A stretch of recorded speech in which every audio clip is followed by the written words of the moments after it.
नमस्कार दोस्तों, जय जोहार। मैं कौशल तिवारी और बिहनिया संझा में आपका स्वागत है। क्या नफरत की राजनीति करते करते भारतीय जनता पार्टी के नेताओं में नफरत इस कदर घर कर गई है कि उसके सामने किसी की आस्था का कोई मतलब नहीं।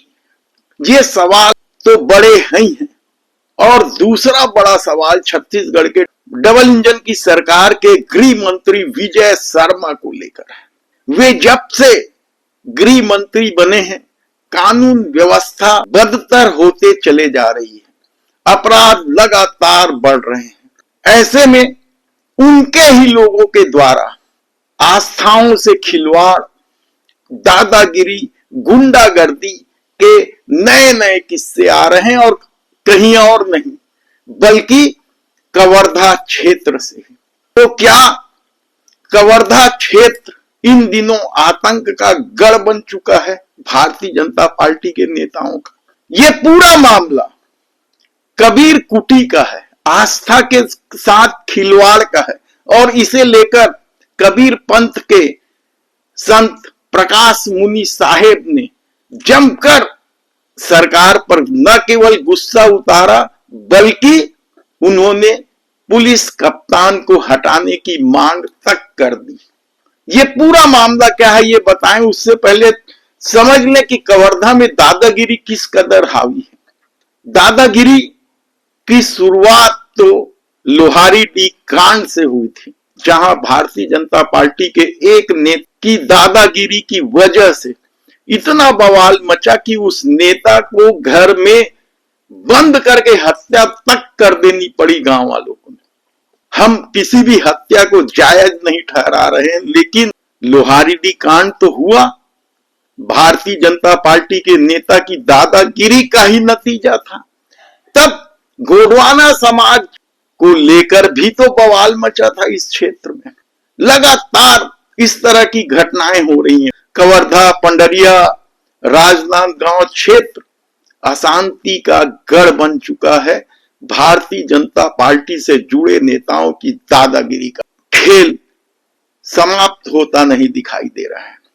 तब ऐसे में कवर्धा का एक नाम और है, कबीर धाम जिला, और इस जिले में कबीर पंथियों की बहुतायत भी है और उनके ही साथ अत्याचार की कहानी या भारतीय जनता पार्टी के नेता की दादागिरी, ऐसे नेता की जो गृह मंत्री विजय शर्मा के नाक के बाल माने जाते हैं, ऐसे नेता की दादागिरी ने एक बार फिर कवर्धा क्षेत्र को अशांत कर दिया है, जमकर बवाल मचा है।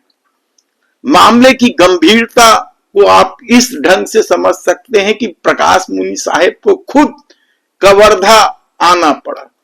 मामला है नवागांव क्षेत्र का, जहां कबीर कुटी, उस कबीर कुटी के चबूतरे को तोड़ने और कबीर साहेब के पोस्टर फाड़ने के मामले से यह बवाल शुरू हुआ है। और इस मामले में हद तो तब हो गई कि पुलिस अभी तक कुछ गिरफ्तारियां तो की है, लेकिन उस असली आरोपी को अभी भी नहीं गिरफ्तार कर रही है, जिसका नाम कबीर पंथ के लोग ले रहे हैं और जो गृह मंत्री विजय शर्मा के सबसे करीबी माने जाते हैं। ऐसे में सबसे बड़ा सवाल तो यही है कि आखिर कवर्धा क्षेत्र अशांत क्यों? याद कीजिए आप कि भले ही विजय शर्मा की राजनीति पोस्टर फाड़ने से शुरू नहीं हुई, लेकिन झंडा विवाद से तो शुरू हुआ था। और इसके बाद जब सरकार ने कड़ाई की, उन्हें जेल तक भेज दिया था और वो नेता बन गए, विधायक भी चुने गए और प्रदेश सरकार में दूसरे नंबर के मंत्री भी बन गए। गृह मंत्री, उप मुख्यमंत्री जैसे पद उन्हें दिया गया, क्योंकि भारतीय जनता पार्टी को इस तरह की राजनीति रास आती है। ऐसे में चोरी और सीना जोड़ी का भी मामला सामने आ रहा है, यानी साफ दिखाई दे रहा है वीडियो में कि किस तरीके से मुख्य आरोपी पोस्टर फाड़ रहा है और वह सरासर झूठ बोल रहा है और पुलिस उसका कहना मान रही है ना? आश्चर्य की बात। इसका कोई रिकॉर्ड हमारे पास है नहीं। सरपंच को बुलाए, बोले कि आपने क्या इनको निर्माण करने की अनुमति दिया? उनका कहना था कि मेरे द्वारा कोई अनुमति इन लोगों ने नहीं दिया गया है। उन लोगों को ऐसे लगने लग गया कि अब तो हम लोग फंस गए, तो अब क्या किया जाए। तो उन लोगों के द्वारा उन्हीं के समाज के एक पुनीत झारिया और एक बलराम झारिया, लोगों से पता चला है कि वो जो फ्लैक्स जो निकाल कर रखा गया था उसको उन लोगों के द्वारा ले जाकर बीच से फाड़े हैं। क्योंकि आपको जो वीडियो में जो दिख रहा है, जब फ्लैक्स निकला तो दोनों एक तरफ ही ऐसा पूरा सीधा निकला है और निकलने के बाद एक साइड में ऐसा फंस गया था, तो उसको एक में ऐसा रखा गया है एक साइड में। तो उन लोगों के द्वारा अब मुद्दा बनाना है, तो इसको क्या है, नायब तहसीलदार जो है मोहन नारिया, वो क्या है, बड़ा षड्यंत्रकारी है।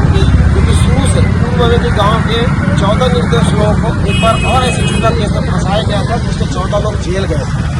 उनकी जो ये मानसिकता, ये जो प्रवृत्ति है वो हट नहीं रही है और पुनः इसको धार्मिक विवाद में कन्वर्ट करके आज दो समाज और हम गांव वालों के बीच विवाद की बड़ी स्थिति करती है। क्योंकि वो भी मोहन झारिया नवा गाँव में ही है और एक और है महासिंह झारिया जो प्रधान पाठक है, लेकिन प्रधान पाठक का कोई उसमें नहीं है। क्योंकि हमको गाँव और शायद यही वजह है कि प्रकाश मुनि साहेब ने इस मामले को लेकर एसपी को घेरा है। हमारे कबीर पंथ समाज की तरफ से पुलिस में इसकी शिकायत दर्ज की गई है, लेकिन पुलिस का जो रवैया है मेरी समझ से बाहर हो रहा है। धारा भी मैंने देखा, एफआईआर का मैंने कॉपी भी देखा, धाराएं जैसी लगी हैं, धाराएं तो तगड़ी लगी, लेकिन इतनी तगड़ी धाराओं को कोर्ट में प्रूफ करने के लिए पुलिस को बहुत कुछ छानबीन जांच पड़ताल करना पड़ेगा। मुख्य आरोपी को हिरासत में लेकर पीसीआर लेकर उससे पूछताछ करनी पड़ेगी, तभी सारी बातें खुलकर सामने आएंगी। लेकिन मैं देख रहा हूं जो मुख्य आरोपी है थाने में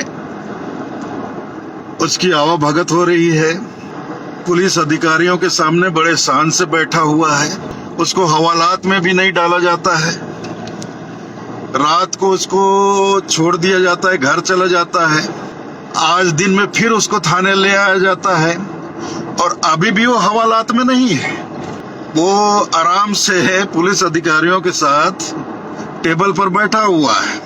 निश्चित तौर पर वहां एसपी कलेक्टर जो है वो गृह मंत्री के करीबी हैं और एसपी की दादागिरी के तो कई किस्से, यहां तक कि वहां के कलेक्टर गोपाल वर्मा तक को पत्र लिखना पड़ा था अपनी सुरक्षा की मांग को लेकर, क्योंकि जो खेल कवर्धा में चल रहा है। तब ऐसे में बड़ा सवाल यह है कि क्या इन तमाम घटनाओं के बाद भी गृह मंत्री विजय शर्मा को पद पर बने रहना चाहिए।